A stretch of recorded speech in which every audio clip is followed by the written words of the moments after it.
This is a loss for this community, a tragic loss of 17 children.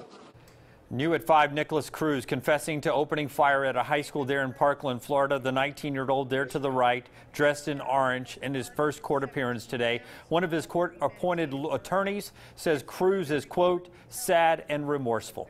Cruz accused of killing those 17 people and injuring 13 others. Meanwhile, former classmates are remembering the warning signs that might have foreshadowed the violence. Tonight, we have team coverage of the investigation, as well as how schools and lawmakers here in Alabama are reacting to that massacre. We begin with CBS News correspondent Kenneth Craig, who is at the scene in Parkland, Florida.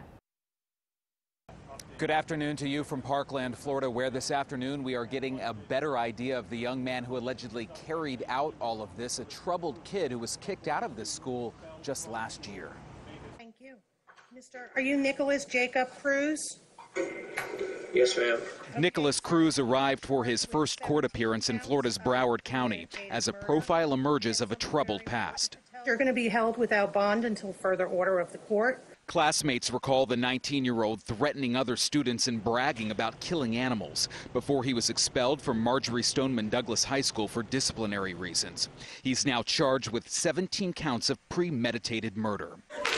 The victims in Wednesday's shooting include students, a campus monitor, and a dearly loved athletic director. I feel like I'm in a dream. I don't believe this is real. There's no way to describe what happened.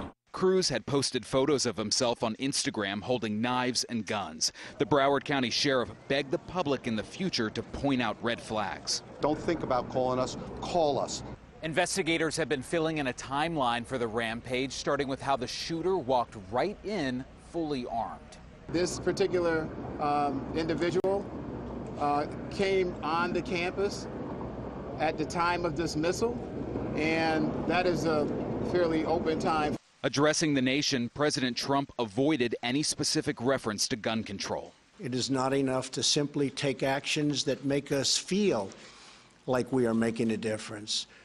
We must actually make that difference. While politicians debate the epidemic of gun violence, a shattered community gathered in prayer to remember the victims. It really is impossible to imagine what all of the families here in this community are going through this afternoon. I can tell you there are grief counselors here on scene, and there are a number of vigils throughout the afternoon and into the evening. I'm Kenneth Craig reporting live in Parkland, Florida. Now back to you.